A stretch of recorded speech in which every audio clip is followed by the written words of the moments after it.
Hello नमस्कार, स्वागत है आप सभी का हिंदी वितान के यूट्यूब चैनल पर। मैं रोहित आप सभी का स्वागत करता हूं। जैसे कि हमने आपके जो लास्ट क्लासेज 2 क्लासेज हो चुकी है, उस पर मैंने आपके साथ जो आपके साथ 2 क्लासें हो चुकी है अलंकार को लेकर, और मैंने कहा था कि एक जो हमारा शब्द अलंकार वो लगभग हमने पूरा कर दिया है 2 क्लासों में। अब जो आगे जो क्लास होने वाली है, आज हम अर्थालंकार के बारे में बात कर रहे होंगे। मैंने आपको अलंकार 3 प्रकार के बताए थे, लेकिन मैं आपको साथ में कह रहा था कि शब्दा और अर्थ अलंकार को जब साथ में जोड़ा जाएगा तो वहां से उभय अलंकार निकलते हैं। लेकिन उभय अलंकार आपके लिए बहुत महत्वपूर्ण नहीं है, इसलिए मैंने कहा था 2 प्रकार के अलंकारों को हम पढ़ रहे होंगे, और उसके 4-4 5-5 जो आपके भेद होते हैं उनके बारे में हमको बात करना चाहिए। तो आइए आज शुरू करते हैं आपका जो अगला अलंकार है। यानी कि हम ये कह सकते हैं कि जो आपने पढ़ा है अलंकारों में से हमने एक अलंकार पढ़ दिया, शब्द अलंकार। आज जो हमको पढ़ना वो अर्थ अलंकार के बारे में बात कर लेते हैं। और जब हमने इससे पहले शब्द अलंकार पढ़ा था, उस समय मैंने आपको कहा था पहले में कि शब्द अलंकार किसे कहेंगे? ऐसे अलंकार या ऐसा काव्य जिसमें शब्दों के कारण चमत्कार उत्पन्न होता है, उन्हें शब्द अलंकार कहा जाएगा। लेकिन इनके स्थान पर अगर पर्यायवाची शब्दों को रखा जाएगा तो कहीं ना कहीं जो अलंकार है, चमत्कार है या जो सजावट थी वो लगभग समाप्त हो जाती है। लेकिन जब हम अर्थालंकार को पढ़ेंगे, अर्थालंकार में ऐसा बिल्कुल नहीं होगा। यानी कि ऐसे काव्य जिनको पढ़ते समय अगर आप इनके स्थान पर पर्यायवाची शब्दों को रखेंगे, तब भी जो अलंकार हो एज इट इज बना रहेगा, उसके अर्थ में कोई परिवर्तन नहीं होता या चमत्कार समाप्त नहीं होगा, तो उसे अर्थालंकार कहा जाएगा। अब अगर परिभाषा की मैं बात करूं, वैसे परिभाषा बहुत महत्वपूर्ण नहीं है, लेकिन अगर आप लिखना चाहो तो लिखेंगे, जब किसी पंक्ति में जब किसी पंक्ति में या किसी काव्य में अर्थ के कारण चमत्कार उत्पन्न होता है, अर्थ के कारण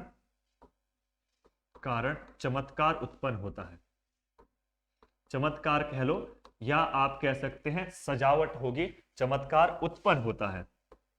उत्पन्न मतलब पैदा होता है, उत्पन्न होता है, तो वहां पर क्या होगा? आपका नाम हो जाएगा कौन सा?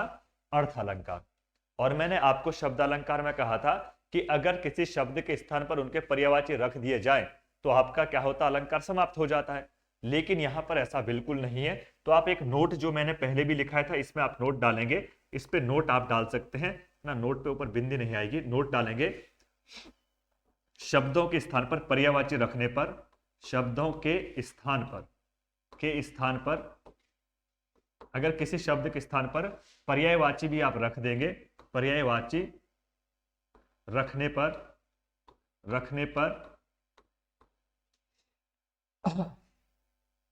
अलंकार में कोई फर्क नहीं पड़ता, या अलंकार में कोई भी परिवर्तन नहीं होता है, या किसी भी पंक्ति में जो उसका अर्थ है वो एज इट इज बना रहेगा, या जो आपके पास जो इसको सजावट कर रहा था क्या है वो, उस पर कोई डिफरेंस या आप कहेंगे उसमें कोई परिवर्तन नहीं आएगा। जैसे हमने कल कहा था कनक कनक ते सौगुनी, वहां पर मैं सोना और धतुर अगर रखूंगा तो जो आपका रिपीटेशन हो रहा था शब्दों का, वो रिपीटेशन अब नहीं होगा। लेकिन यहां पर अगर आप इनके परिवाची रख देंगे किसी के भी, फिर भी कोई अंतर नहीं पड़ता है, इस बात को ध्यान रखेंगे। आइए, अब आपको यह पता होना चाहिए, मैंने कहा था कि जब आप अर्थालंकार पढ़ेंगे तो सबसे पहली बात तो आपके पास यही रहेगी कि अर्थालंकार को पढ़ते बार आपको एक चीज तो कंपलसरी है कि अर्थालंकार अगर आप पढ़ेंगे तो अर्थालंकार में आपको ध्यान क्या रखना है? अर्थालंकार जो है, इस अर्थालंकार में आपको यह तो ध्यान रहना चाहिए कि जब भी हम अर्थालंकार पढ़ेंगे ना, थोड़ा सा विजुअल नहीं है, मैं दूसरा कलर कर देता हूं ना।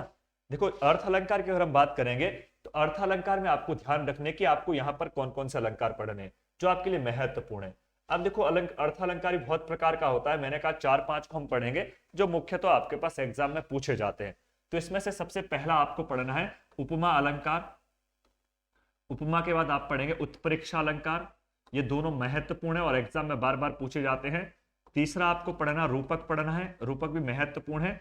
और एक यहां पर अतिशयोक्ति आप पढ़ सकते हैं, अतिशयोक्ति अलंकार हो जाएगा। और एक अतिशयोक्ति के बाद अगर आप लास्ट चाहो तो एक लास्ट अलंकार आप यहां पर पढ़ सकते हैं, जिसका नाम आपके पास क्या होगा?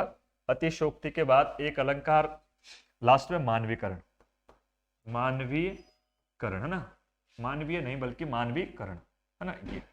ये लगाने पर तो ये गलत हो जाएगा, मानवीकरण आपको ये ध्यान रखना है। अब अगर इन पांचों की मैं बात कर लूं, पहला उपमा अलंकार है, दूसरा उत्प्रेक्षा है, तीसरा रूपक है, चौथा आपका अतिशोक्ति है, और पांचवा क्या होगा, मानवीकरण अलंकार हो जाएगा। और ये पांचों आपको ध्यान रखने, यहां से बाहर से कुछ है नहीं फिलहाल।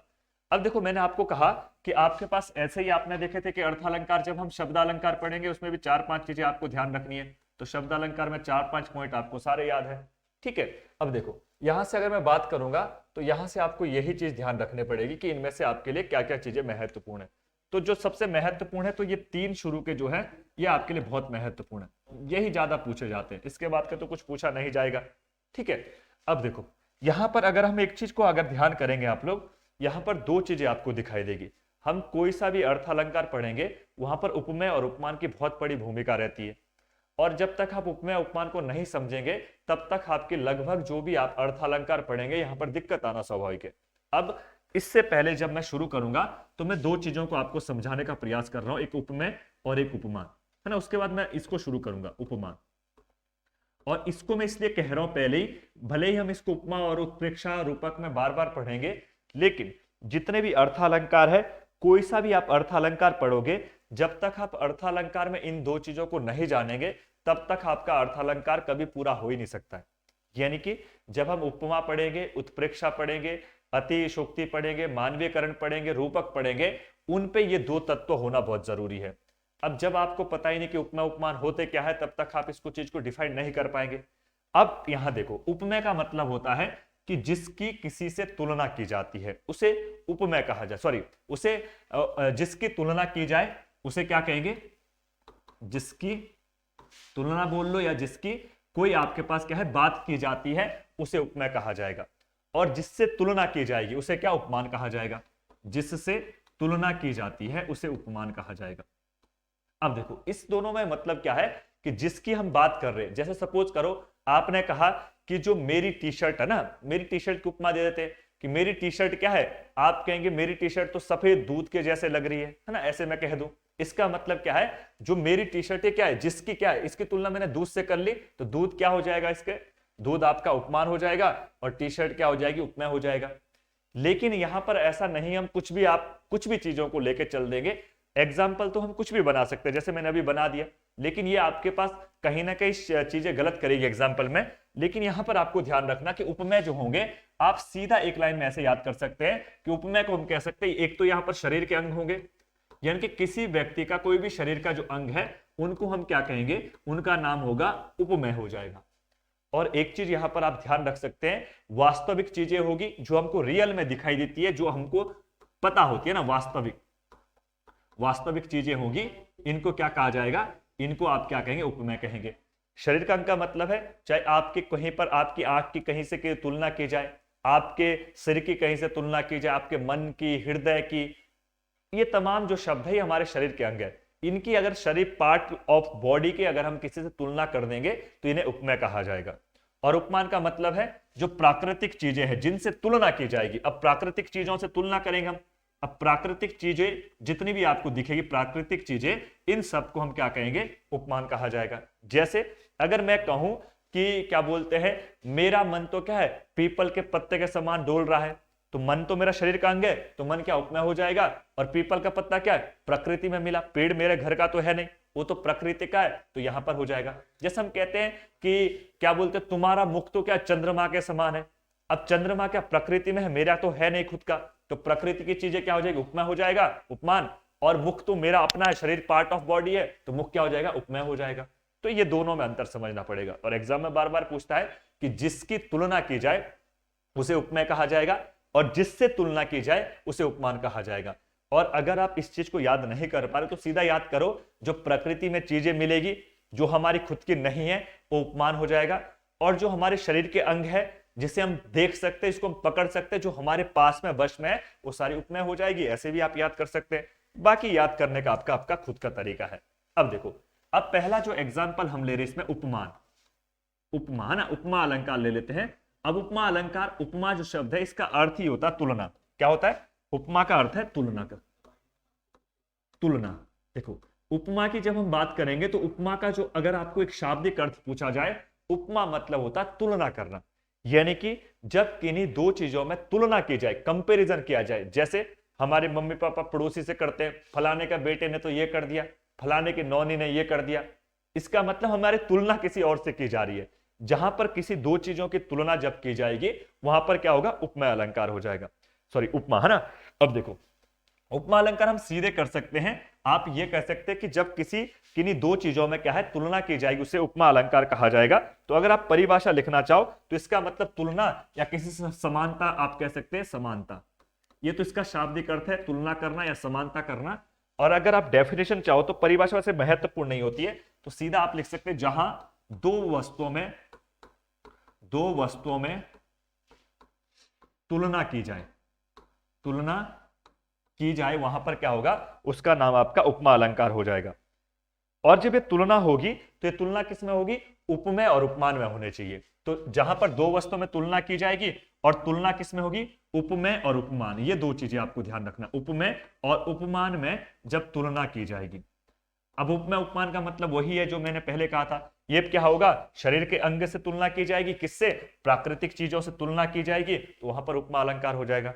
लेकिन उपमा अलंकार को पढ़ने से पहले आपको एक चीज और महत्वपूर्ण रूप से ध्यान रखना चाहिए कि उपमा अलंकार में एक महत्वपूर्ण चीज क्या है। जरा देखो, उपमा अलंकार में चार तत्व होते हैं या चार भाग होते हैं इसके। उपमा जो अलंकार है इसके चार भेद आप कह सकते हैं, या इसके चार अंग कह सकते हैं, या इसके आप चार तत्व कह सकते हैं।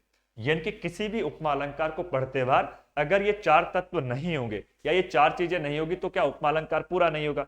जैसे मैं कहूंगा मनुष्य, मैंने मनुष्य कहा तो मैं मनुष्य में तो मेरे क्या क्या चीजें जरूर है, मनुष्य में हाथ भी होना चाहिए, मनुष्य के पैर भी होना चाहिए, मनुष्य का सिर भी होना चाहिए। अगर मेरा सिर है ही नहीं तो मेरे को मनुष्य कहां से कहा जाएगा, है ना। तो हम ये कह सकते हैं कि जिस प्रकार से किसी की क्या है कोई चीज जरूरी होती है किसी के पार्ट ऑफ बॉडी को कंप्लीट करने के लिए, ठीक उसी प्रकार से हम ये कह सकते हैं कि उपमा अलंकार के अपने चार भेद होते हैं या चार तत्व होते हैं। जब तक ये चार चीजें नहीं होगी तब तक आप कल्पना नहीं कर सकते कि वहां पर उपमा अलंकार होगा। अब ये चार चीजें कौन कौन सी, ये ध्यान रखो। और ये चार चीजें बहुत जरूरी है। अगर आप उपमा अलंकार पढ़ेंगे, अगर इनमें से एक भी तत्व नहीं होगा या इनमें से कोई भी एक भी पॉइंट्स नहीं होगा तो वहां पर उपमा अलंकार नहीं होगा। अब देखो क्या क्या होना चाहिए, एक उपमेय होना चाहिए, उपमेय, और एक उपमान होना चाहिए, उपमान होना चाहिए, और एक समतावाचक हम कहते हैं, समतावाचक शब्द होता है ना, समतावाचक शब्द कह लो। और एक चीज हम कहते हैं यहां पे समान गुणधर्म, समान गुणधर्म। अब देखो अगर आपने ये चार चीजें समझ ली तो इसके बाद जो इसके एग्जाम्पल होंगे उसको समझने की जरूरत है नहीं, चाहे कोई सा भी एग्जाम्पल है। जैसे देखो उपमेय, अगर आपने कहा कि मैं आप एक को एग्जाम्पल दूंगा यहां पे, वहां पे चारों चीजें निकल जाएगी। लेकिन आप एक बार समझो, देखो उपमेय मतलब शरीर का अंग, उपमान मतलब जो शरीर का अंग ना होकर प्राकृतिक चीजें हैं, और समानवाचक का मतलब है एक ऐसा शब्द होगा जो दोनों को जोड़ रहा होगा। जैसे सा, सी, सम, सरिस, से, ऐसे शब्द आपको दिखेंगे, इनको समानवाचक कहा जाता है। और लगभग बहुत से बच्चे ऐसे पहचान लेते हैं कि जहां पर सौ, सम, सा, सी, सरिस ऐसे शब्द दिखेंगे इनको उपमा अलंकार कहा जाएगा। बिल्कुल सही बात है, उसमें कोई दिक्कत नहीं, आप ऐसे पहचान सकते हैं। लेकिन आपको उसके साथ साथ ये भी जानना चाहिए कि इसका अर्थ हम कैसे निकाल दें। अगला देखो, समान गुण धर्म का मतलब है कि एक ऐसा शब्द होगा जो ये उपमेय और उपमान के दोनों में सिमिलरिटी बता रहा है। अगर उपमेय सुंदर है तो उपमान भी सुंदर होना चाहिए, ऐसे बताने का प्रयास करेगा। जैसे मैं इन चारों चीजों को डिफाइन करने के लिए एक एग्जांपल लिखता हूं, यहां पर लिख देता हूं मैं लिखता हूं सीता का मुख चंद्र के समान है, चंद्र के समान सुंदर है ना, ऐसे लिख देते, सुंदर है। अब देखो सीता कह लो, गीता कह लो, जो भी आपको कहना है उससे कोई फर्क नहीं पड़ेगा ना। अब देखो यहां पर मैंने कहा कि सीता का मुख चंद्र के समान सुंदर है। अब देखो कोई बच्चे कहते कि अगर मैं कहूं इसमें उपमेय कौन सा उपमान कौन सा है, तो बच्चे गलती से अधिकतर क्या कहते हैं, जल्दीबाजी में इसको उपमेय कह देंगे। लेकिन सीता तो किसी का नाम है ना, यहां पर मैं कहूंगा कि यहां गीता होता तब गीता हो जाती। इसका मतलब नाम से हमको कोई मतलब है नहीं। हमने कहा था कि जिसकी तुलना की जा रही है, अभी सीता की तुलना तो नहीं कर रहे हम, चंद्रमा से तुलना किसकी कर रहे, मुंह की कर रहे, किसकी, सीता की मुंह की। तो मैंने कहा जो शरीर का अंग होगा उसको उपमेय कहा जाएगा। तो शरीर का अंग कौन है, मुख है, तो मुख क्या होगा, ये आपका क्या हो जाएगा, ये होगा उपमेय। तो सीता का जो मुंह है वो वास्तविक है, आपको दिख रहा है, शरीर का अंग है, इसको उपमेय कहा जाएगा। और चंद्रमा क्या है, प्रकृति में है, ना तो चंद्रमा आपने बनाया, ना मैंने बनाया, ना हमारा इस पे कोई प्रभाव है। तो प्राकृतिक चीजें जो अवास्तविक है, वास्तविक तो है लेकिन अब हमारे पास तो नहीं, हमारे कंट्रोल में कुछ नहीं है, तो इसका नाम क्या होगा, इसको आप कहेंगे उपमान कहा जाएगा। देखो अब देखो, चंद्रमा से तुलना किसकी कर रहे हैं, मुख की, कि चंद्रमा सुंदर है, मुख भी सुंदर है, तो उपमेय उपमान हो गए दोनों। अब मैंने कहा कि समान जो अवाचक कहा हमने, समान वाचक कहा था के, समान, सा, सम, सरिस, सी ऐसे शब्द होंगे, इनको क्या कहा जाएगा, तो इनका नाम क्या हो जाएगा, इसको कहेंगे समान वाचक। क्या कहेंगे, समान वाचक कहा जाएगा। और मैंने कहा था कि देखो मुख भी सुंदर है, चंद्रमा भी सुंदर है, अब दोनों की जो तुलना है वो सुंदरता से कर रखी है, और दोनों चीजों के लिए उपमेय और उपमान के लिए क्या प्रयोग कर रखा है कि अगर मुख सुंदर है तो चंद्रमा भी सुंदर है, तो दोनों को जब एक ही चीज से दिखाने का प्रयास किया गया है तो इसका नाम हो जाएगा समान गुणधर्म। समान गुणधर्म, ये आपको ध्यान रखना, तो ये समान गुणधर्म हो गया। तो हमने कहा था किसी भी, अगर देखो अब देखो पीछे जाओगे तो यहां पर मैंने क्या कहा कि आपके उपमेय अलंकार में 4 चीजों का होना जरूरी है, एक उपमेय होना चाहिए, एक उपमान होना चाहिए, एक समान वाचक शब्द होना चाहिए और एक समान गुणधर्म होना चाहिए। अगर ये 4 चीजें नहीं होगी तो उपमा अलंकार हो ही नहीं सकता वहां पे। अब यहां पर देखो मैंने एक पंक्ति लिखी, इसमें उपमेय भी दिख गया, इसमें उपमान भी दिख गया, इसमें समान गुणधर्म भी दिख गया, इसमें समान वाचक भी आपको दिख गए, ये चारों चीजें दिख गई, तो इसको आप क्या कहेंगे, इसका नाम उपमा अलंकार हो जाएगा। अब देखो इसके और एग्जाम्पल क्या क्या महत्वपूर्ण है जो परीक्षा में बार बार पूछे जाते हैं, उन एग्जाम्पल को देख लेते हैं। अब देखो एग्जाम्पल, देखो एक आपके पास बहुत महत्वपूर्ण एग्जाम्पल है, बहुत बार पूछा गया है, पीपर पात सरिस मन डोला, है ना, तुमने ये पढ़ा होगा, पीपर पात सरिस, सरिस मन डोरा, या डोला ना, डोला लिखो या डोरा लिखो, बात एक ही है ना। अब देखो पीपर पात सरिस मन डोरा, डोरा कहीं पर डोला होता लिखा और कहीं पर डोरा, उससे ज्यादा फर्क नहीं पड़ेगा ना, दोनों का एक ही मतलब है। अब देखो यहां पर हमने कहा कि अलंकार कैसे पहचानेंगे, तो मैंने कहा के समान, सा, सम, सरिस, सी ऐसे शब्द दिखेंगे, सीधा अलंकार कौन सा है, उपमा अलंकार है। तो बहुत से बच्चे ऐसे पहचान लेंगे, सरिस दिख गया तो अलंकार कौन सा, उपमा अलंकार, इतने से आपका अलंकार हो गया कौन सा, उपमा। लेकिन हमने कहा कि 4 चीजें है कि नहीं ये भी तो पता करो। कभी कभी क्या होता है, सी, सा तो बहुत सारे एग्जाम्पल में आ जाएंगे, तो वहां पर हमको ये देखना कि 4 चीजें है कि नहीं, तो हम पहचान सकते। देखो यहां पर देखो मन, मन क्या है, मन तो हमारा शरीर का अंग होता, मन सबके मन है, जिस दिन मन अगर निकल गया तो सब चीजें खत्म हो गई, तो मन को हम कह सकते हैं शरीर का पार्ट एक है, तो इसका नाम क्या होगा, उपमेय हो जाएगा। और हमारी मन की जो तुलना किससे कर रखी है, वो पीपल के पत्ते से कर रखी है। अब पीपल का पत्ता क्या तुम्हारा अपना है, कहेंगे गुरुजी हमने लगाया, लगाया तुमने हो, लेकिन वो क्या प्रकृति से उत्पन्न हुआ ना, प्रकृति ने उसको पैदा किया, प्रकृति ने उसको क्लाइमेट दिया, प्रकृति ने उसको सब कुछ नेचर का दिया हुआ है, तो प्राकृतिक चीजें क्या होती है, इसको हम कहते हैं उपमान। और मैंने कहा कि ये जो क्या बोलते हैं, सा, सी, सम, सरिस, इसका नाम क्या होता है, इसका नाम होता है समान या समता वाचक कह लो, समता वाचक, ये समता वाचक हो गया। और आपने कहा कि दोनों की तुलना जो है वो दोनों की एक शब्द से कर रखी, वो है डोला, तो डोला क्या है यहाँ पे, समान गुणधर्म, समान गुणधर्म। अब देखो समान गुणधर्म ये हो गया। अब मैं इसका अर्थ बताता हूं, देखो यहां पर क्या कहा, पीपल पात सरिस मन डोरा, यानी कि डोरा या डोला, आप डोरा भी कह सकते, इसको डोरा ज्यादा महत्वपूर्ण, ज्यादा अच्छा लग रहा है। देखो अब यहां पर हम क्या कहते हैं, इसका अर्थ यह है कि पीपल का पत्ता और जो आपका मन है वो दोनों डोलते रहते हैं, डोलने मतलब होता है हिलना। अब देखो जैसे पीपल का पत्ता हिलता है वैसे हमारा मन भी हिलता डुलता रहता है। अगर आप पुराने जमाने पे देखेंगे गांव साइड में जहां पर चौपाल चलती थी, वहां पर गांव में लोगों ने एक पीपल का पेड़ लगाया होता था। उसका रीजन ये है कि गांव में ना तो एसी है ना पंखा है। अब गर्मियों में अगर ठंड कहीं पर रखनी है, अपने आपको क्या है, अगर ठंडी हवा लेनी तो पीपल के पत्ते के नीचे जाते थे, पेड़ के नीचे, क्योंकि कहा जाता कि पीपल का पत्ता एक ऐसा है जो 12 बजे दिन को भी क्या है उसमें हवा चलती रहती है वहां पे। अब पता नहीं उसमें कुछ ऐसी चीजें, वैज्ञानिक चीजें कह लीजिएगा, इसलिए हम उसकी पूजा भी कर रहे हैं। अब देखो यहां पर कह रखा है कि जिस प्रकार से हमारा जो मन है वो 24 घंटे हिलते डुलते रहता है, कभी उधर फलाने के साथ चला गया, कभी इधर चला गया, कभी कहां पर, अभी तुम यहां क्लास पढ़ रहे हो, अभी तुम पता नहीं कहां गांव पहुंच गए अपने, थोड़ी देर के लिए तुम किचन में घुस गए खाना खाने, तुम्हारा मन, कभी तुम्हारा मन कर रहा घूमने जाता, कभी तुम्हारा मन कर रहा मैं प्रधानमंत्री होता, है ना। तो मन में पता नहीं क्या क्या चीजें चल रही है, मन स्थिर नहीं है एक जगह। ठीक उसी प्रकार से ये पीपल का पत्ता भी क्या है, एक जगह नहीं रहता, हिलते डुलते रहता है, चाहे 12 बजे दिन के बज रहे होंगे भाई, कड़क धूप में भी ऐसा होगा। तो यहां पर जो तुलना कर रखी है, पीपल का पत्ता हमारे मन के समान, या हमारा मन जो है जिस प्रकार से पीपल का पत्ता हिलते डुलते रहता है, ठीक मनुष्य का मन भी वैसा ही है, वो भी स्थिर नहीं रहेगा, वो भी हिलता डुलता रहता है, ये बात यहां पर कही गई है। तो यहां पर हमने कहा कि डोलने का मतलब है डोलना, हिलना, और मन और पीपल के पत्ते दोनों एक समान यहां पर कर रखिए। तो मन की तुलना किससे कर ली, पीपल के पत्ते से, तो जहां पर तुलना होती है वहां पर कौन सा, उपमा अलंकार हो जाएगा। बहुत आसान एग्जांपल है ना। अगला देखो, नेक्स्ट एग्जांपल अगर हम कहेंगे, एक एग्जांपल हम लिखते हैं हरिपद कोमल, है ना, हरिपद कोमल, हरिपद कोमल, हरिपद कोमल से, हरिपद कोमल कमल से, है ना, कमल, हरिपद कोमल कमल से। अब देखो यहां पर से आ गया, और मैंने कहा जहां पर आप किसी पंक्ति को अगर पहचानना है तो सा सम सरी से ऐसे शब्द दिखेंगे, उनको सीधा आप अंडरलाइन करके, अगर ऑप्शन में उपमा है तो आप उपमा कर सकते हैं, अगर ऑप्शन में उपमा है ही नहीं तब तो अलग बात है। अब देखो मैंने कहा कि अगर आप इससे पहचानो तो उपमा तो आपने पहचान लिया, लेकिन हमने कहा कि आपको ये भी तो पहचानना कि तुलना हुई है कहीं पर कि नहीं।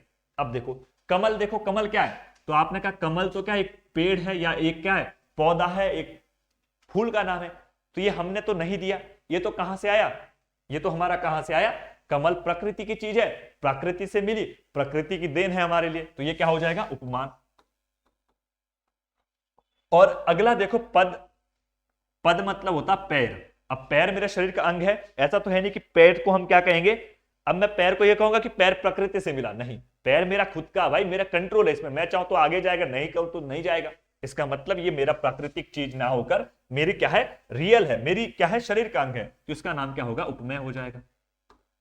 अब उपमेय और उपमान तो आपको दिख गए, और से भी आपको दिख गए, तीन चीजें।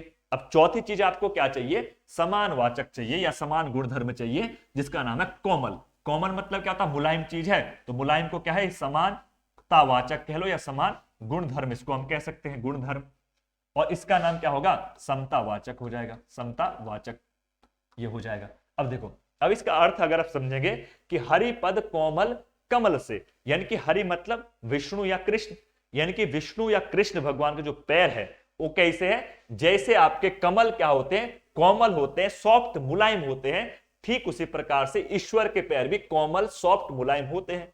यानी कि कमल जिस प्रकार से कोमल है, वैसी तुलना पैर की कर दी, किसके, ईश्वर के पैर की, इसलिए हम इसको क्या कहेंगे, उपमा अलंकार कहेंगे, है ना। नेक्स्ट देखो अगला एग्जांपल मैं एक दो और कर लेता हूं, एक एग्जांपल करेंगे आप लोग यहां पे, जैसे सागर सा, सागर सा गंभीर, सागर सा गंभीर, सागर सा गंभीर हृदय हो, हृदय हो, यानी कि सागर सा गंभीर हृदय हो। तो यहां पे देखो सा सम सरिस, यहां पर क्या हो गया, ये सा हो गया, ये क्या है, समान या समतावाचक हो गया, और हृदय आपका क्या, शरीर का अंग है, तो ये क्या हो गया, उपमेय हो गया, उपमेय हो गया। और यहां पर देखो सागर, अब सागर क्या है, सागर तो आपका क्या है, पानी होता, सागर में बहुत सारी नदियां जहां पर मिलती है, प्राकृतिक चीज है, तो उपमान हो गया। और यहां पर देखो हृदय मतलब ये समता, समानता बता रखी, समान गुणधर्म। अब देखो इसको समझो, यहां पर कह रखा है कि सागर सा गंभीर हृदय हो, यानी कि हृदय हमारा वैसा होना चाहिए जैसे सागर गंभीर रहता है। देखो जहां पर नदी होती है ना, नदी नाले खाले जो आपके गांव साइड होते हैं, उनका जो बहाव है वो बिल्कुल उछल कूद करके क्या करते हैं, निकलते हैं। लेकिन आप देखो कभी सागर कभी उछल कूद नहीं करता है, इसलिए कहते हैं कि जो जितना बड़ा मनुष्य होगा उतना शांत रहता है। ठीक उसी प्रकार से जब छोटी छोटी नदियों को आप पहाड़ पर देखेंगे तो उनकी उछल कूद बहुत खतरनाक रहती है, कभी नीचे कभी ऊपर, और लगता है कि भाई साहब इन्हीं पे पानी है। उनको औकात तब पता चलती है जब समुद्र में जाते हैं कि उनके जैसे हजारों नदियां वहां पर बह गई या वहां पर पहुंच गए, तब भी शांत अपने क्या है, चलते रहता है। ठीक उसी प्रकार से मनुष्य को होना चाहिए। और आप एक चीज को देखेंगे, जब कोई मनुष्य छोटी अचीवमेंट लेगा या आपको थोड़ा बहुत किसी को ज्ञान गुण हो जाता है, तो मनुष्य क्या रहता है, वो बहुत उछल कूद करेगा। लेकिन जब आपको बहुत अच्छे सभ्य लोगों से आप मिलेंगे, बड़े बड़े लोगों से मिलेंगे जिन्होंने बहुत ज्ञान अर्जन किया है, वो बिल्कुल शांत रहते, सबकी बातें सुनेंगे। ठीक उसी प्रकार से यहां पर बात की गई है कि हमारा हृदय कैसा होना चाहिए, जैसा सागर शांत रहता है वैसा हमारा हृदय होना चाहिए। इसलिए आपने देखा होगा कि जिस पेड़ पर फल उगते हैं या फल लगते हैं, वो कभी खड़ा नहीं रहता बल्कि झुक जाता है फल लगने के बाद। जब तक फल नहीं लगेंगे तब तक पेड़ क्या है, बिल्कुल खड़ा रहेगा। तो ऐसे ही मनुष्य को होना चाहिए कि अगर आप फल आपको मिल रहा, परिणाम रिजल्ट कहीं पर मिल रहा है, तो आपको फिर अहंकार नहीं होना चाहिए, बल्कि नरम होना चाहिए, कोमल हो जाना चाहिए। यहां पर यह बताने का प्रयास कर रहा है। अगला देखो, अगर आप चाहो, एक अगला है राधा बदन चंद्र सो सुंदर, यानी कि राधा का बदन मतलब शरीर चंद्रमा के समान सुंदर है। यह एग्जाम्पल भी इसी का हो जाएगा। अब अगले एग्जाम्पल हम लेते हैं रूपक के।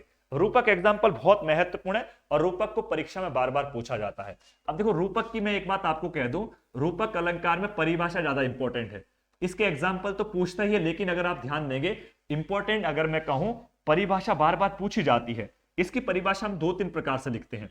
अब इसको देखो, यहां पर पूछा जाता है कि ऐसा अलंकार जिसमें उपमेय उपमान में अभेद हो। पहले परिभाषा यही पूछता है, क्या पूछता है? उपमेय और उपमान में अभेद हो। उपमेय और उपमान, उपमेय उपमान में अभेद हो। अभेद का मतलब होता है, भेद मतलब डिफरेंस और मतलब नहीं, यानी कि आप यही डिफरेंस नहीं कर पाएंगे कौन सा उपमेय है कौन सा उपमान है, दोनों में अभेद होगा। या आप ऐसे कह सकते हैं, उपमेय और उपमान में निषेध, उपमेय और उपमान में निषेध होता है। उपमेय और उपमान में निषेध, निषेध मतलब भी लगभग वही बात है कि उपमेय उपमान को आप डिफरेंस नहीं कर पाएंगे। आपको यही जज नहीं होगा कौन सा उपमान है कौन सी उपमेय है, किसकी तुलना किससे कर रखी है। देखो, पहले तो हम पूरा कंफर्म कर पा रहे थे कि सूर्य की तुलना या चंद्र की तुलना मन से कर रखी है, मन की तुलना चंद्रमा से कर रखी है। वहां पर हम जज कर पा रहे थे कि मन की तुलना पीपल से कर रखी है, ना कि पीपल की तुलना मन से कर रखी है। लेकिन अगर आप यहां पर देखेंगे तो यहां पर एक चीज आपको महत्वपूर्ण रूप से ध्यान रखनी है कि यहां उपमेय उपमान में अभेद होगा या उपमेय उपमान में निषेध होगा, यानी कि दोनों में डिफरेंस करना बहुत मुश्किल है। आप यही नहीं जज कर पाएंगे कौन सा उपमेय कौन सा उपमान है, दोनों एक जैसे लग रहा है, यानी कि उपमान में उपमेय ही निहित हो जाता है, ऐसे भी कह सकते हैं। तो उपमेय में उपमान का निहित होना, उपमेय में उपमान का निहित होना, है ना, उपमेय में उपमान का निहित होना भी आप कह सकते हैं, निहित हो जाना भी क्या है, ये आपके पास ये 3-4 प्रकार से आप इसकी परिभाषा को याद कर सकते हैं। ये परीक्षा में बार बार पूछा जाता है, इसलिए मैंने इसकी परिभाषा यहां पर लिख दी है, ये आपको याद कर लेना चाहिए। वैसे परिभाषाओं से बहुत कम प्रश्न आता है, लेकिन एक उपमा अलंकार की, एक आपके रूपक की, उत्प्रेक्षा की या अतिशोक्ति, ये 3-4 एग्जाम्पल की परिभाषा पूछ लेता है, इसलिए आपको याद कर लेना चाहिए, है ना। अब देखो, इसके जो एग्जाम्पल है मैं एक करता हूं आपके पास, जैसे चरण कमल बंदो हरिराई, चरण कमल बंदो हरिराई, चरण कमल बंदो हरिराई, हरिराई। अब देखो, यहां पर अगर आप इस पंक्ति को देखेंगे थोड़ा सा, इसमें क्या कहा गया है, इसमें कह रखा है कि जो चरण कमल, चरण मतलब पैर, कमल मतलब क्या होता है, कमल फूल है। तो अगर आप कहेंगे तो ये आपको क्या लग रहा है, ये आप कहेंगे उपमेय है और ये क्या है, उपमान है। उपमान, कमल उपमान है, लेकिन यहां पर समान गुणधर्म आपको नहीं दिखेगा, समानवाचक नहीं दिख रहा है, ना सा सम सरिस दिख रहा है, ना आपको कोई भी आपके पास दो तुलना वाली चीजें दिख रही है। इसका मतलब मैंने कहा था कि ये जो दो चीजें तो आपको सब जगह दिखेगी जितने अर्थालंकार होंगे। अब अर्थालंकार में अर्थ निकालना बहुत जरूरी है। अब अर्थ निकालते, इसका क्या है, चरण कमल बंदो हरिराई, हरि मतलब ईश्वर, ईश्वर कौन, कृष्ण को ले लो या विष्णु ले लो, किसी को भी एक ले सकते हैं। अब यहां पर यह कह रखा है कि जो विष्णु भगवान है या कृष्ण भगवान है, उनके जो पाद है या चरण है वो कमल के समान अब क्या है, कोमल नहीं है, बल्कि यहां पर कह रखा है कि उनके जो पैर है वही कमल बन चुके हैं। तो अब देखो, आपके पास पहले अगर यहां पर उपमा अलंकार होता तो हम क्या कहते कि भगवान कृष्ण के पैर क्या है, कमल के समान, कैसे सुंदर है, कमल के समान कोमल है। लेकिन यहां पर यह बिल्कुल नहीं कर रखा कि के समान नहीं है कोमल, बल्कि जो पैर है ना वही कमल है, यानी कि यहां पर जो पैर है ईश्वर के उसको कमल कह रखा है। यहां पर कमल की तुलना नहीं कर रखी है, बल्कि कमल को क्या है, पैर की तुलना क्या कर दी, कमल से कर ली।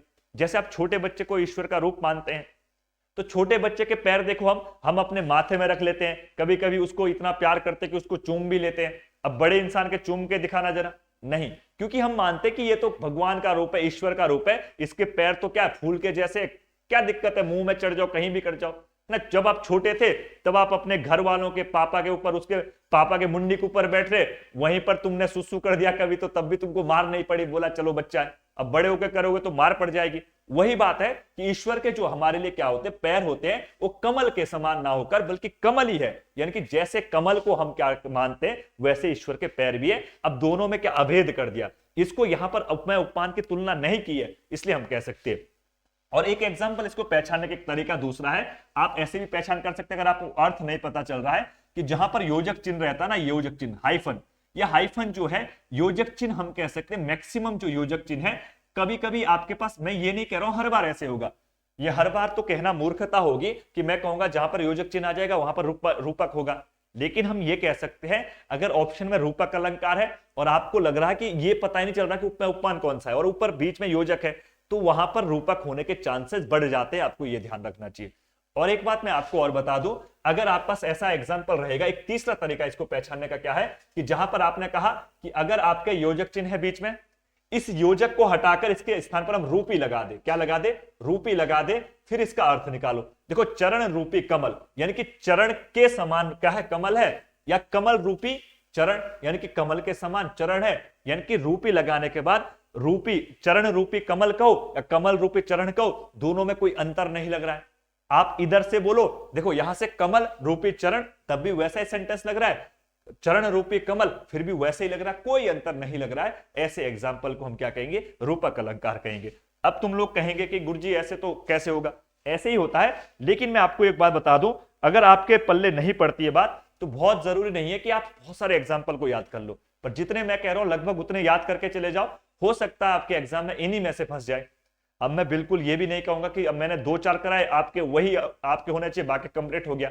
आप और चीजों को भी याद कर सकते हैं साथ में, लेकिन जितने मैं कर रहा हूं, अगर किसी को बिल्कुल नहीं पढ़ना अलंकार, तो जितने मैंने बता रखे उतने तो कम से कम आपको पढ़ने पड़ेंगे, जो 20, 30, 40, 50 एग्जाम्पल मैं यहां पर करा दे रहा हूं। इसके अलावा अगर आप और करना चाहेंगे तो कोई सी भी आप गाइड या रेफरेंस बुक जो भी आप पढ़ते होंगे, उसमें से जो जो एग्जाम्पल है या प्रीवियस ईयर में पूछे गए प्रश्न है, उनको आप जरूर सॉल्व करिएगा, उनको जरूर लगाने का प्रयास करिए। बाकी मैक्सिमम चीजें आपकी जितनी हम बोल रहे हैं उनसे कहीं ना कहीं, जैसे सा सम सरिस आ जाएगा, वहां पर उपमेय हो जाएगा, रिपीटेशन होगा किसी का तो क्या है, अनुप्रास हो जाएगा। कहीं पर आपके पल्ले ही नहीं पड़ रही बात, दो शब्द एक जैसे लग रहे हैं, तो हो सकता है अगर आपको अर्थ नहीं पता चल रहा तो आप कनक उसके यमक की तरफ जा सकते हैं। जहां पर अनेकार्थी शब्द आपको दिख रहे हैं, आपको लग गया पता है अनेकार्थी शब्द है, वो आपका क्या हो जाएगा, श्लेष हो जाएगा। मानु मनु जनो जनु ऐसे दिखेंगे, वहां पर उत्प्रेक्षा हो जाएगा। तो ऐसे कुछ हमारे पास ट्रिक्स होती है, इन ट्रिक्स को आप याद कर सकते हैं, ये आपको सबको पता भी होना चाहिए। अब देखो अगला एग्जाम्पल हम इसका अगर चाहें तो इसी का एक एग्जाम्पल और ले लेते हैं, एक दो। जैसे अलंकार का नाम क्या है, इसमें आप ले सकते हैं मैया मैं तो चंद्र खिलौना ले हूं, मैया मैं तो चंद्र खिलौना ले हूं, चंद्र खिलौना ले हूं, खिलौनो ले हूं, है ना, ये हो गया ले हूं, है ना, ले और हूं, ले हूं। अब देखो यहां पर क्या रखा है, यहां पर देखो क्या कह रहा है। अब ये इस समय की बात है, कृष्ण भगवान यशोदा माता से कह रहे हैं, यशोदा माता उसको चुप करने के लिए क्या कहती है, चंदा मामा आ जाना, ऐसे करके सुना रही लोरी उसको। और कृष्ण बड़ा नटखट, आपको पता ही है, जिस बात पे अड़ जाएगा वो देनी पड़ेगी। अब इसने कहा कि मम्मी तुमने तो कहा था कि चंद्र खिलौना तुमको देंगे, अब दो जरा उस खिलौने को। तो माता जी क्या कह रही है कि चंद्र के समान खिलौना दूं, बोलता नहीं, मेरे को जो चंद्रमा ऊपर दिख रहा है ना चमकते वाला, यही चाहिए। अब बताओ बड़ा खतरनाक आदमी है। हम देते बच्चों को, बोलते कि गाड़ी चाहिए तो हम प्लास्टिक की गाड़ी दे देते। अब कोई बच्चा ऐसे अड़ जाएगा कि यही वाली गाड़ी चाहिए जो जा रही है, तब मम्मी पापा की आफत आ जाएगी, दूसरों की गाड़ी कैसे दे दे। ठीक उसी प्रकार से यहां पर भी बात कर रखी है। देखो मैया मैं तो चंद्र खिलौना ले, यानी कि मम्मी मेरे को चंद्र खिलौना चाहिए। मम्मी को ये नहीं कह रहा कि चंद्रमा के समान दूसरा खिलौना लाओ, अगर चंद्रमा के समान होता तब ये उपमा अलंकार हो जाता, लेकिन वो उपमा वाली बात नहीं, ये कह रहा कि जो चंद्रमा है उसी को लाना तोड़ के नीचे। अब बता लो कैसी बात कर लेंगे, अब उसको चंद्र जैसा खिलौना नहीं चाहिए बल्कि चंद्रमा स्वयं चाहिए, ऐसी बात यहां पर कही गई है। तो यहां पर उपमा उपमान में आपके पास फिर से क्या है, डिफरेंस नहीं होगा। तो चंद्रमा क्या हो गया, चंद्रमा आपके पास प्राकृतिक चीज हो गई और खिलौना आपका वास्तविक है।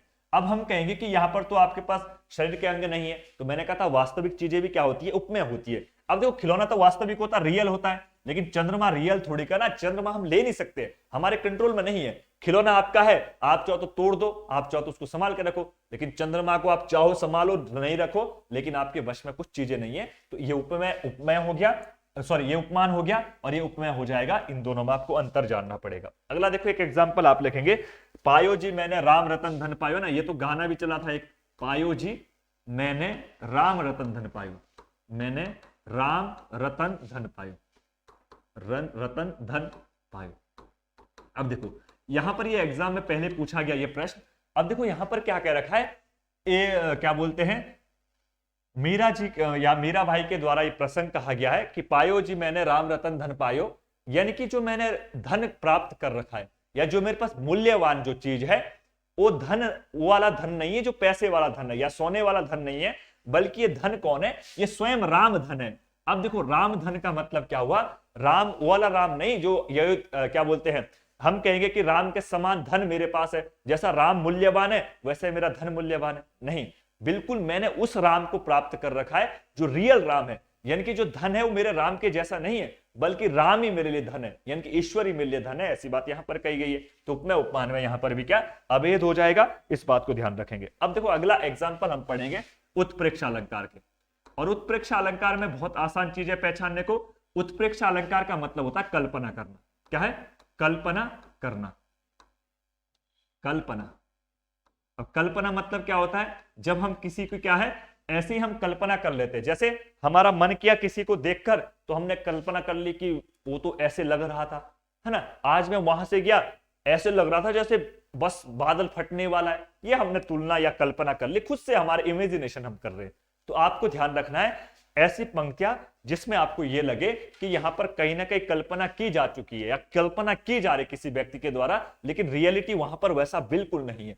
कल्पना का मतलब यही होता है कि अपने मन से बढ़ा चढ़ाकर किसी चीज को कह देना, लेकिन आप ये कह सकते हैं मानवीय तुल्यों को अगर बढ़ा चढ़ाकर कहा जाए तो अतिशोक्ति है, लेकिन कल्पना में भी लगभग चीजें क्या होती है, आप अपने मन से कोई चीज कह देते हैं उसे कल्पना कहा जाएगा। जैसे अगर सपोज करो यहां से कोई व्यक्ति जा रहा है ना, कोई भी आपके सामने से कोई व्यक्ति गया, अब आप उसको क्या कहेंगे, वो बहुत अच्छा देखने में, बहुत अच्छा पर्सनालिटी है, तो आप उसकी तुलना कैसे कहते, मानो जैसे अमिताभ बच्चन जा रहा है, तो आपने कल्पना कर ली ना कि मान लिया कि अमिताभ बच्चन मान लिया उसको। अब मानने से क्या मतलब है, वो था चाहे ना है। जैसे हम मैथ्स पढ़ते थे इससे पहले, आपने छोटे क्लासों में पढ़ा होगा, माना एक्स है माना वाई है, तो एक्स वाई तो था नहीं वहां पे, लेकिन मान लिया अपने मर्जी से, तो कल्पना का मतलब वही है ना। तो यहां पर आप कह सकते हैं जब आपके पास उपमेय उपमान में इन दोनों के बीच में से जब हम क्या है कल्पना निकालने का प्रयास करेंगे तो उसे क्या है उत्प्रेक्षा कहा जाएगा। लेकिन पहचान करना इसकी भी बहुत आसान है।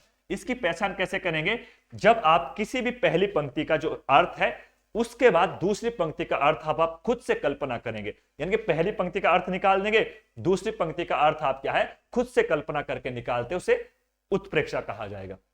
अब देखो उत्प्रेक्षा पहचानने का अर्थ है, सॉरी एग्जाम्पल है कि जैसे कहीं पर मानो दिखे आपको, मानो जानो, मानो जानो, मानो जानो, जहूं त्यों, मनहूं मनहूं, जनहूं जनहूं, ऐसे मनहूं मनहूं, ये मनो तो हो गया ना, ये ऐसे एग्जाम्पल अगर आपको दिखेंगे, मानो जानो जऊं त्यों, जऊं की त्यों की, है ना, जौ जौ मनहूं जनू, ऐसे शब्द अगर आपको कहीं पर दिखेंगे, ये सारे के सारे उत्प्रेक्षा अलंकार के उदाहरण होते हैं। अब जो ये वाले एग्जाम्पल मैं कह रहा हूं, ये मैक्सिमम आपको जो ये मैंने एग्जाम्पल यहां पर लिखे जो पहचान, ये पहचान आपको पहली पंक्ति में बहुत कम दिखाई देंगे। हो सकता है कहीं पर दिखाई दे पहली पंक्ति में, लेकिन मैक्सिमम ये होते हैं। देखो पहली पंक्ति अगर यहां पर है, जब दूसरी पंक्ति यहां शुरू होगी तो दूसरी पंक्ति का पहला शब्द जो है इनमें से कोई एक होगा। यानी कि इसका मतलब सीधा ये है कि अगर आपको एक पंक्ति कोई पहली पंक्ति है, दूसरी पंक्ति का जो पहला शब्द शुरू होगा वो मानू जनू जानू ऐसे शब्दों से शुरू होगा, तो वहां पर उत्प्रेक्षा अलंकार हो जाएगा। ये हमको पहचान की आसान तरीका हम कह सकते हैं, अगर आपको कुछ भी पल्ले नहीं पड़ता है। लेकिन जिन बच्चों को पल्ले पड़ती है, जिनको करने आते हैं, उनको अर्थ निकालने का प्रयास करना चाहिए। जैसे मैं एक एग्जांपल लिख दूं यहां पर, सोहत ओढ़े पीतपट, सोहत ओढ़े, सोहत ओढ़े ओढ़े पीतपट, पीतपट श्याम सलोने गात, श्याम सलोने गात, सलोने गात, गात है ना, श्याम सलोने गात, मानो अब देखो पहली पंक्ति का क्या, दूसरी पंक्ति का पहला ही शब्द मानो आ गया, उत्प्रेक्ष हो गया। मानो नीलमणि, मानो नीलमणि, मानो नीलमणि शैल पर, शैल पर आतप परियो प्रभात, आतप है ना, आतप परियो प्रभात, प्रभात। अब देखो यहां पर अगर आप इन शब्दों के अर्थ निकालने का प्रयास करेंगे तब तक आपके पल्ले चीजें नहीं पड़ेगी। अब देखो यहां पर देखो, सोहत ओढ़े पीत पट।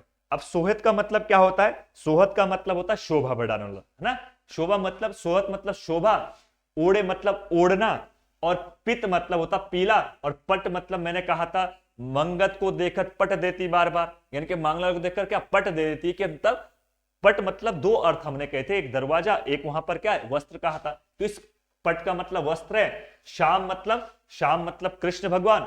सोहत सलोने मतलब है क्या बोलते हैं सांवला कलर, और गात मतलब होता शरीर।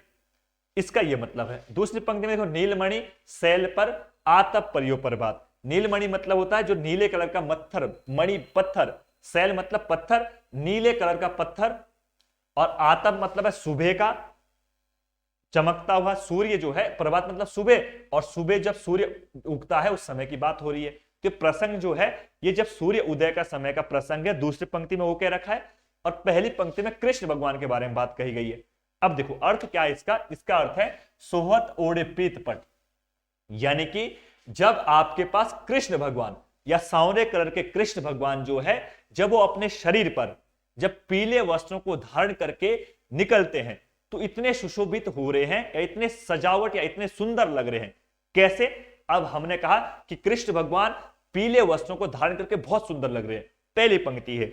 अब दूसरी पंक्ति में खुद से तुलना कर रहा हूं, सॉरी कल्पना कर रहा हूं। अब कल्पना कैसे की, मानो, मान लिया जाए, अब क्या मान लो, अब फेंक दो अपनी तरफ से जो भी फेंकनी है। मानो नीलमणि शैल पर आतप परियो प्रभात, यानी कि जब सुबह का जब सूर्य प्रकाश करता है और सुबह की जो धूप है, नदी के किनारे जो काले कलर का पत्थर होता है ना, जब उस पर सूर्य का क्या है प्रकाश पड़ता है तब वो चमकता है, नीलमणि का पत्थर। ठीक वैसे ही हमारे कृष्ण भगवान है, काले कलर के हैं, लेकिन जब पीले वस्त्रों को धारण करेंगे तो बहुत अच्छे सुंदर चमक रहे हैं। जैसे ये काला कलर पीछे है बोर्ड का, आगे मैंने पीला लिख दिया तो बहुत चमक रहा है। ठीक वैसे कृष्ण भगवान काले कलर के, सांवले कलर के हैं, और उन पे जब पीले वस्त्रों को धारण कर रहे हैं तो बहुत सुंदर लग रहे हैं। मानो, अब मान लिया जाए, अब आप खुद से कल्पना कर लो, मानो जैसे क्या है, जैसे सुबह के प्रकाश से काले नीले मणि पत्थर चमक रहे, वैसे कृष्ण भगवान चमक रहे। ये हमने कह दिया। तो दूसरी हमने क्या कर दी, तुलना कर दी ना। अगला देखो नेक्स्ट एग्जांपल, यहां पर एक दो और ले लेते हैं। एक एग्जांपल आप कहते हैं पाहुन, पाहुन जौ। अब देखो यहां पे जौ आपको दिख गया है ना, पाहुन जौ। यहां पर पहली पंक्ति में आपको दिख गया पाहुन जौ आए हो, पाहुन जौ आए हो, पावन जो आए हो गांव में शहर से, शहर, शहर से, पावन जो आए हो, पावन जो आए हो गांव से शहर में। यानी कि पाहुन मतलब है मेहमान। आप कहते हैं ना पाहुना आ गया ना, गांव में ऐसे कहते हैं अभी भी। तो पाहुन मतलब ये इसका क्या है, आप कहते हैं कि हम इसके परिवाची में पढ़ते पाहुन, पाहुन जो आए हो गांव में शहर से, यानी कि ऐसे लग रहा है जैसे मेहमान के जैसे तुम क्या गांव से क्या है, गांव से क्या है शहर से गांव में आ रहे हैं। तो यहां पर क्या कर रखा है, एक व्यक्ति के बारे में कह रखा है कि जब वो अपने घर को आ रहा है तो ऐसे लग रहा है जैसे मेहमान बन ठन कर आते ना गांव, वैसे तुम भी बन ठन कर अपने गांव जाते हो। और अब देखो कोई बच्चा देहरादून में तैयारी कर रहा है, कोई नैनीताल में तैयारी कर रहा होगा, कोई हल्द्वानी कर रहा होगा, कोई उधम सिंह नगर कर रहा होगा, कोई आपका हरिद्वार कर रहा होगा। जब वो अपने गांव की तरफ जाता तो बिल्कुल बन ठन कर जाएगा।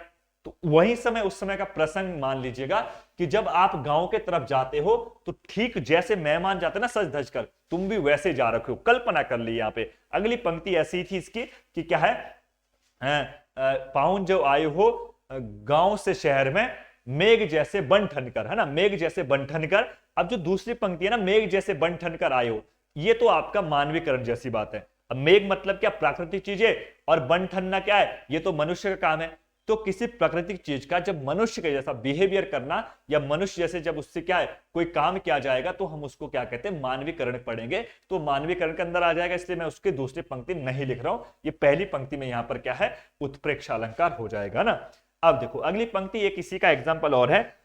एक पंक्ति इसमें है, उस काल मारे, उस काल मारे, उस काल मारे, उस काल मारे क्रोध के, क्रोध के, क्रोध के तन कांपने, कांपने उसका लगा, उसका लगा, लगा। अगली पंक्ति है इसमें, मानो। अब देखो फिर से दूसरी पंक्ति में क्या आ गया, मानो आ गया, तो मानो से सीधे तुम पहचान सकते हैं, मानो, मानो हवा के वेग से, हवा के वेग से, हवा के वेग से सोता हुआ, सोता हुआ सागर जगा, सागर जगा। अब देखो इस पंक्ति में अगर आप अर्थ निकालोगे तो इसका अर्थ क्या है, इसमें कहा गया है क्या, उस काल मारे क्रोध के तन कांपने उसका लगा, मानो हवा के वेग से सोता हुआ सागर जगा। यानी कि पहली पंक्ति का मतलब यह है कि उस काल मतलब समय, मारे क्रोध के तन कांपने उसका, तन मतलब शरीर, यानी कि जब उसको क्या है, उस समय की बात है जब उसको क्या है क्रोध आया। और क्रोध में देखो कोई व्यक्ति क्या करता है, जब लड़ाई झगड़े होते हैं तो मारपीट कर लेते हैं, लेकिन कोई मारपीट नहीं कर पाता है, लेकिन गुस्से में उसका क्या है, पूरा शरीर थर थर कर कांपता है। तो उसकी बात की गई है कि ऐसा व्यक्ति जो है जिसको क्रोध के समय में जब उसका तन मतलब शरीर कांप रहा है, गुस्से से डर से कांप रहा है, उस समय की बात है, मानो। और लग रहा है, ऐसे लग रहा है जब उसका शरीर कांप रहा है गुस्से से, तब क्या हो रहा है, मानो। अब मानना है कि आपको कैसे कल्पना करनी है, तो आपको कल्पना कैसे करेगी, मानो हवा के वेग से सोता हुआ सागर जगा। यानी कि जब हवा का वेग चलेगा या आपके पास हवा की तरंगे जब उठती है, सागर क्या है, पहले सागर शांत रहता है, जब उसमें क्या तरंगे आएगी तो झटके से क्या होता है, बाहर की तरफ निकलता है। ठीक उसी प्रकार से जिस व्यक्ति का क्या है, क्रोध के कारण शरीर कांप रहा था, जब उसको क्या है, उसका शरीर कांप रहा था तो गुस्से से ऐसे लग रहा था जैसे सोया हुआ समुद्र शांत रहता है, फिर शांत होने के बाद जब क्रोधित होता है तो एक झटके से क्या करता हो, बहुत आगे फैलाता है। ठीक वैसा ही उसका है। तो ये कल्पना कर ली दूसरे में, तो मानव शब्द आने पर हमने क्या है, इसको उत्प्रेक्षा कह लिया, है ना। अब देखो अगला अलंकार यहां पर हमको जो पढ़ना है, अब देखो तीन तो हो गए जो महत्वपूर्ण थे, अब इसमें एक मानवीकरण बचा हुआ है और एक उत्प्रेक्षा ना, लेकिन मानवीकरण बहुत महत्वपूर्ण नहीं है। अतिशोक्ति हम पढ़ लेते हैं, अतिशोक्ति महत्वपूर्ण है। अतिशोक्ति है ना, अतिशोक्ति परीक्षा में पूछता था, अतिशयोक्ति। अब देखो अतिशोक्ति एक तो बहुत बार एग्जाम में यही पूछता कि वाक्य शुद्धि में, तो अतिशोक्ति वाक्य शुद्धि में कुछ बच्चे कहेंगे गुरुजी तुमने तो अतिशोक्ति गलत लिख दिया। बेटा आपकी किताबों में अतिशोक्ति ऐसे लिखा हुआ ना, अतिशोक्ति ये वाला, लेकिन ये अतिशोक्ति जो मैं यहां पर लिख रहा हूं ये वाला वाक्य शुद्धि में गलत है, ये अतिशोक्ति गलत हो जाएगा। आपको ये लिखना पूरा शौक, क्योंकि यहां पर अगर संधि की बात करेंगे तो अतिशय प्लस उक्ति ऐसे इसका विग्रह होता है। देखो इसका विग्रह कैसे होगा, अतिशय प्लस उक्ति, अतिशय धन उक्ति, ये है अतिशय प्लस उक्ति। अब अतिशय का मतलब होता है बढ़ा चढ़ाकर, इसका मतलब है बढ़ा चढ़ाकर, बढ़ा चढ़ाकर, और उक्ति का मतलब होता है कहना या कथन, कथन।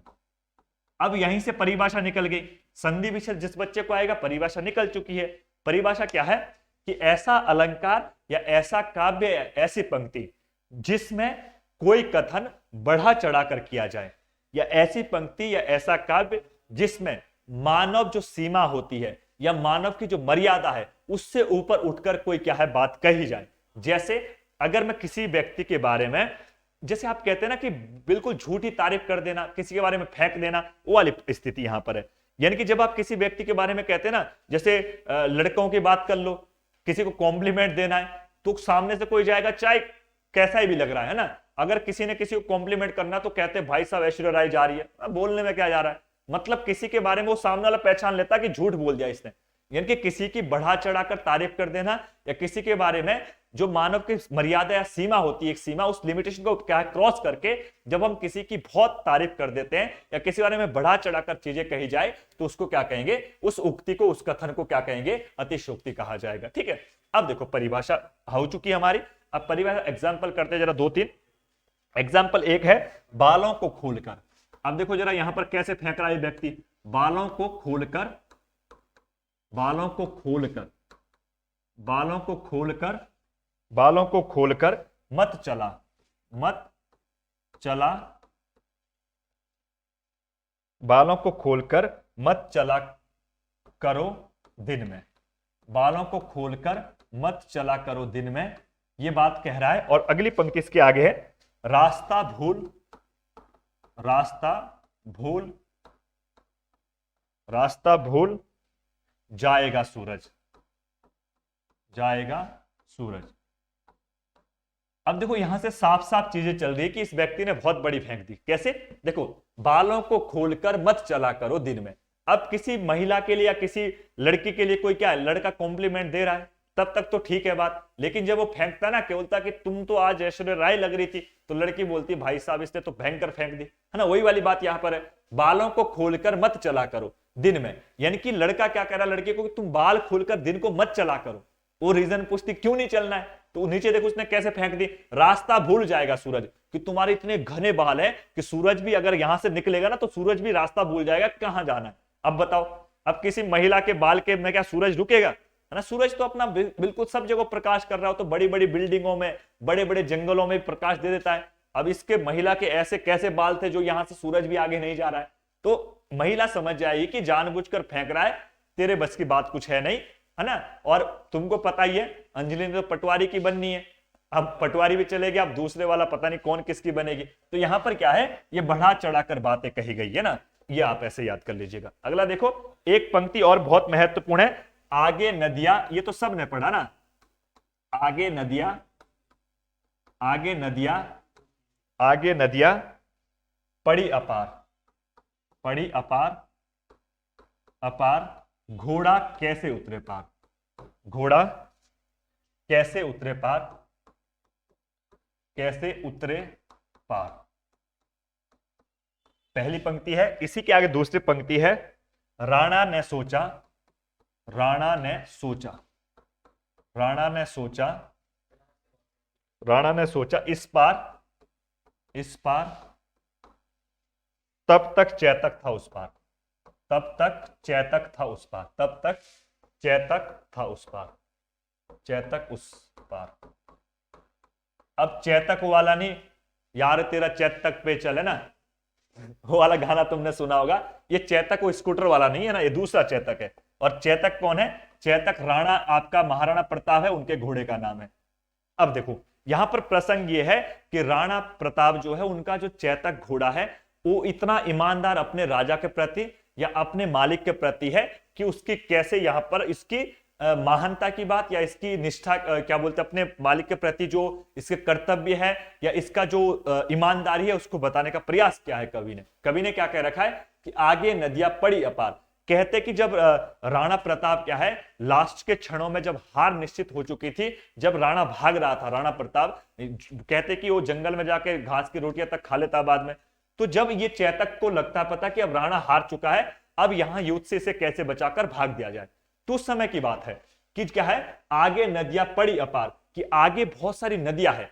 और नदी क्या है, नदियां बहुत सारी नदियां है, घोड़े के ऊपर राणा बैठा है, पीछे से मुगल सेना आ रही है। अब राणा को क्या है, इस नदी को पार करना, तो कैसे करे, तो आगे नदियां अपार, कैसे उतरे पार, यानी कि घोड़ा जो चैतक है वो कैसे पार जाएगा, अब नदी में तो डूब जाएंगे दोनों की दोनों। तो जब तक राणा, देखो राणा सोचा इस पार, राणा यही सोच रहा था कि कैसे करके घोड़े को पार निकाला जाए। जब तक राणा ने इतना सोचा, तब तक क्या हुआ, तब तक चैतक उस पार, तब तक चैतक नदी को पार करके चला गया। यानी कि यहां तक तो ठीक थी बात कि राणा की कौन है मदद, या अपने मालिक की ईमानदारी, या अपने मालिक के प्रति वफादारी कौन दिखा रहा, घोड़ा, ठीक बात है। लेकिन राणा इतना सोच ही रहा था, अब राणा के सोचने से थोड़ी कि ना घोड़ा पार पहुंच जाएगा, घोड़े को तो जाना पड़ेगा, दौड़ना पड़ेगा, आगे दौड़े तो नदी में डूब जाएगा।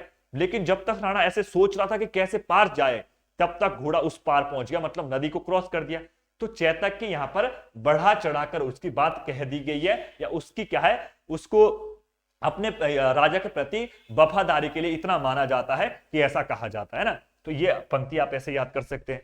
एक पंक्ति और मैं यहां पर लिख देता हूं, तब आज की क्लास को यहीं पर समाप्त करते हैं। देखो अब अगली पंक्ति अगर आप देखेंगे, एक पंक्ति फिर कर लेते हैं। अब यहां से अगला पंक्ति देखिए,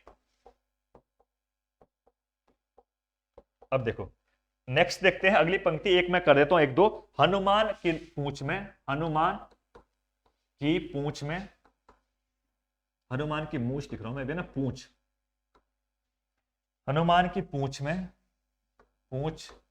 में हनुमान की पूंछ में लगन 9 पाई आग, लगन 9 पाई आग, लंका शीघ्री, लंका शीघ्री, लंका शीघ्री जल गई, लंका शीघ्री जल गई, गए निशाचर भाग, निशाचर भाग।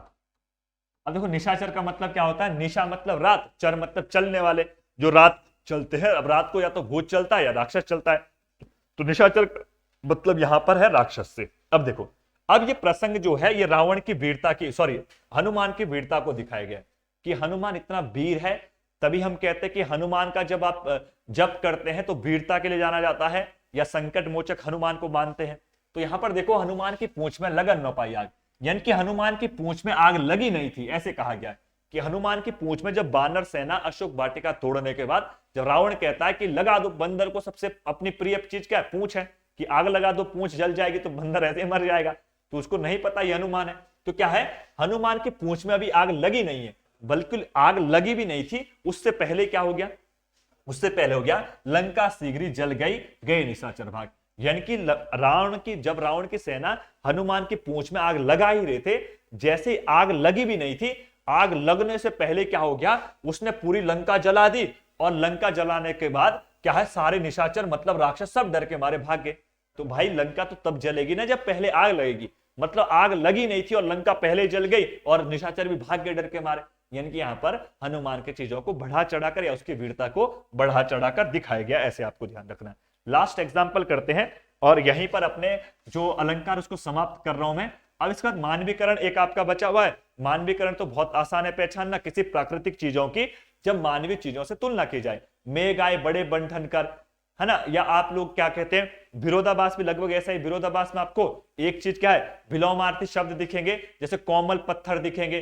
देखो कोमल पत्थर तो कोमल नहीं होते हैं, तो उसको विरोधाभास कहा जाता है। विरोध नहीं होता है, बल्कि विरोध जैसे प्रतीत चीजें होती है वो आसान होता है। लेकिन ये 9-10 जो मैंने कराए, लगभग 10 मैंने करवा दी, ये महत्वपूर्ण है। आप इन 10 को पढ़ लीजिएगा, इसके बाद अगर आप चाहते हो तो अगले भी आप पढ़ सकते हैं, लेकिन वो महत्वपूर्ण नहीं है ना। अब देखो, पानी परात को छूयो नहीं, पानी परात को छूयो नहीं, पानी परात को छूयो, पानी परात को छूयो नहीं, पानी परात को छूयो नहीं, पानी परात को छूयो नहीं। नैनन, नैनन मतलब होता आंख, है ना, नैनन के जल, नैनन के जल सो पग धोए, पग मतलब होता पैर, पग धोए, पग धोए। अब यहां पर देखो जरा, ये प्रसंग जो है, ये प्रसंग आपके पास है सुदामा और कृष्ण भगवान का। और कहते हैं कि सुदामा जो है वो कृष्ण का बहुत प्रिय मित्र है, और कहते हैं कि सुदामा एक गरीब व्यक्ति है और कृष्ण तो राजा है, भगवान है या अवतार के रूप में है। अब जो ये राजा है वासुदेव कह लीजिएगा, वासुदेव राजा का पुत्र, क्या वासुदेव कृष्ण भगवान है। अब जब इसको मिलने इसका दोस्त कौन आएगा, सुदामा आएगा। तो ये आपके पास ये प्रसंग उस समय का है। देखो, पानी परात को छूयो नहीं, नैनन के जल सो पग धोए, यानी कि जब कृष्ण भगवान को मिलने कौन आया, सुदामा आया। तो सुदामा बेचारा फटे कपड़ों में अपना गंजा बनाकर टकले चोटी बांध कर आ रखा है, नंगे पैरों से बिल्कुल पैर फटे हुए हैं। तो उस समय का प्रसंग है कि क्या किया, पानी परात को छूयो नहीं, कि उसके पैर धोने के लिए क्या परात में पानी लेकर आने के लिए कहा किसने, कृष्ण भगवान ने। लेकिन परात जो थी, परात मतलब होता है एक प्रकार का थाली का बड़ा आकार आप कह लीजिएगा, जिसमें आप आटा उटा गूंथते, उसको परात कहा जाता है। तो परात में क्या है, पानी परात को छूयो नहीं, यानी कि पानी क्या है, पानी परात के अंदर डाला भी नहीं था अभी, बल्कि जब पैर धोने के लिए जब परात खाली थी, पानी डालने से पहले क्या हो गया, नैनन मतलब आंख के जल सो पग धोए, यानी कि आंखों से कृष्ण के इतने आंसू निकले, कृष्ण और सुदामा के, कि परात पूरी भर गई पानी से, इतने आंसू निकले। और जब इतने आंसू निकले तो उसी से पैर धो दिए। अब एक बात बताओ, आंसू आपके कितने 2-4 निकलते हैं, आपको जब छोटी बार मम्मी ने मारोगा ले पटाखा, है ना, तुम रोए थोड़ी देर तक, 2-4 आंसू टपके, उसके बाद तो आंख तुमने ऐसे ही घोलते रहे और लाल हो गई आंखें। आंसू टपकते नहीं ज्यादा, आंसू तो बिल्कुल लिमिटेशन होती ना, ऐसे थोड़ी कि 5 लीटर आ जाएगी। तो आंसू के बारे में कहा गया है कि जब ये दोनों मिले तो इतने रोए कि अपना क्या परात को भी पूरा भर दिया पानी से। आंखों के आंसू से, और उसी इतना पानी था 2-4 लीटर, उससे पैर धोने का काम कर दिया, ऐसे यहां पर कहा गया। तो आइए आज का जो हमारा प्रसंग था लगभग हमने समाप्त कर दिया है, और मैंने आपको कहा था अलंकार को लेकर हम बात खत्म करेंगे, और आप सभी लोगों ने अलंकार को बहुत अच्छे से समझा होगा, पढ़ा होगा, और लगभग हमने अलंकार को लेकर सारी बातें कर चुके हैं। मानवीकरण, विरोधाभास 2 बचे हुए, और मैंने कहा ये महत्वपूर्ण नहीं है, अगर आप चाहो तो इसको अपने जो गाइड्स है आपके पास जो बुक है, कोई सी भी किताब है, उनमें से आप पढ़ लेना, बहुत आसान है पढ़ने में। मानवीकरण तो सीधा सीधा है, जब प्राकृतिक चीजों की मानव तुलना की जाए, मानवीकरण है या मानव के जैसे बता दिया जाए। विरोधाभास में विरोध आपको नहीं दिखेगा, 2 वर्ड आपको अपोजिट वर्ड लगेंगे, 2 वर्ड विलोम जैसे प्रतीत होंगे, उसे विरोधाभास कहा जाएगा। इस बात का आप लोग ध्यान रखेंगे, तो आपको बिल्कुल भी टेंशन नहीं लेना है। तो आप सीधे सीधे क्या करेंगे, आपको यह करना है कि आज का जो क्लासेस को जरूर शेयर करिएगा, और अपने दोस्तों के साथ में शेयर करते रहिए। और मैंने आपको कहा कि आप लोग जितना ईमानदारी के साथ में, जितना आप क्या है चीजों को ईमानदारी से आप चीजों को करेंगे, उतना ईमानदारी के साथ में एक टीचर भी आपके प्रति काम जरूर करता है। तो आप लोगों का जो कर्तव्य है, आप लोगों का जो एक नैतिक जिम्मेदारी है, चैनल को सब्सक्राइब जरूर करिएगा नए लोग, और जो नए ना होकर पुराने विद्यार्थी है, ऐसे मित्र है, वो जरूर वीडियो को शेयर करिएगा, और अपने दोस्तों के साथ भी जरूर आप इस चैनल को पहुंचाने का प्रयास करिए। ऐसा मैं आपसे आशा और उम्मीद करता हूं। तो आज के लिए इतना ही। आप सभी को धन्यवाद जिन्होंने हमें इतना प्यार प्रेम दिया, और मिलते हैं आपको अगले सेशन में। तब तक के लिए सभी को गुड बाय।